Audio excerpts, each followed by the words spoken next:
We're in a fortress, what is now the Bargello, a museum in the city of Florence. We've walked up a set of stairs in the courtyard and entered into a magnificent high-ceilinged room that holds the great collection of Donatello's sculpture. But let's focus on one of the smaller sculptures in the room, a bronze. This is Donatello's David. This figure is the first life-size, freestanding nude sculpture since classical antiquity. That is, since the time of ancient Greece and Rome. And so we have, in a way, the very definition of the Renaissance here, the idea of looking back to ancient Greek and Roman culture to renew the art and culture of the 15th century in Italy. And it does it also through its material. This is a large-scale bronze, a material that was used by the ancient Greeks and the ancient Romans. And so we see this reference to antiquity through its materiality, through its subject, and certainly through the forms of the body. So this is an expensive commission, and we believe that the patron was a member of the very wealthy Medici family in Florence, who were the de facto rulers of the city, although Florence still held to its Republican ideals. At its most basic level, the sculpture is a representation of the biblical story of the young shepherd boy, David, who overcomes Goliath, this giant, by putting a rock in his slingshot, hitting him between the eyes, felling him, and cutting his head off with a sword. But there are many other layers of meaning here that are much more specific to 15th century Florence. David was understood to be victorious, not because he was a good aim, not because he was stronger than Goliath, but because God intervened on his behalf. And the Florentines similarly believed that God had intervened on their behalf. In a fairly recent victory over the much larger army of the Duke of Milan, they were victorious, and they believed their victory was a result of God's will. And so David becomes this perfect symbol of the modern city of Florence. I want to talk about the fact of his being freestanding. That is, that we can walk around him, we can see him from all points of view. He wasn't meant to be within an architectural niche, and there's a kind of freedom and autonomy to the human figure.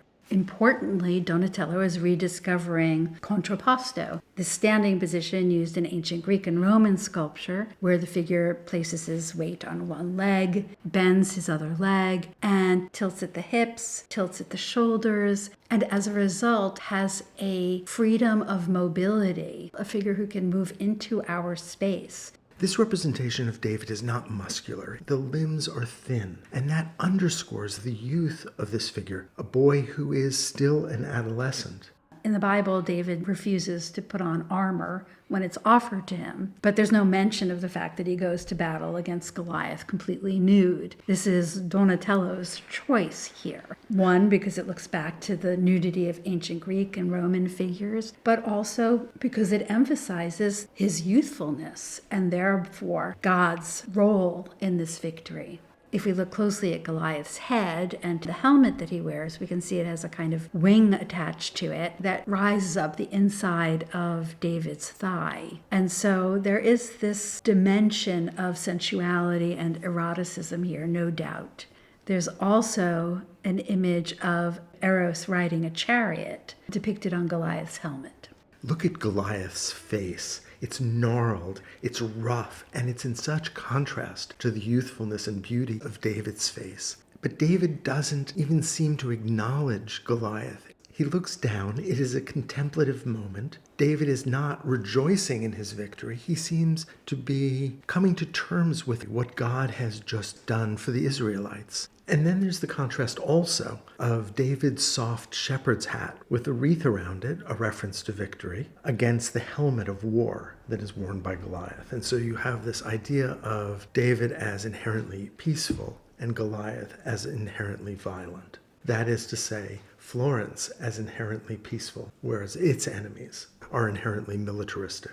So let's go back to that idea of David as a symbol of the Florentine Republic. We know that by the 1460s, this sculpture was seen in the courtyard of the brand new Medici Palace in the center of Florence. It stood on a rather high pedestal. We would have looked up at him and he would have recalled the idea of a classical sculpture atop a column. For this symbol of the Republic of Florence, of its freedoms, its liberty, to be within this private space of the Medici courtyard meant that the Medici were, in a way, associating themselves with the Florentine Republic, even though they were essentially the rulers of Florence, pretending that the Republic still existed. That point is made even more clear because an earlier sculpture by Donatello of David, but this time in marble, had been in the city hall of Florence for all to see in this public space, whereas the bronze statue was visible to the public only from the street, except for those who were invited into the more private spaces of the Medici. And so there is this real contrast between these two Davids, one that had been commissioned by the Medici and one that was a public sculpture. Not only commissioned by the Medici, but displayed within their private palace. And not long after the sculpture was made, the Medici were exiled. They were run out of town. This sculpture was taken into the city hall as well. It was made a public sculpture. But then the Medici came back. And at that point, they threw off the pretense that Florence was a republic, and they became the rulers. I think that one of the things that David does is it reminds us of the tremendous civic pride felt by the people of Florence for their republic, for their freedoms. Let's spend just a moment talking about how this was made. This sculpture uses a number of different techniques.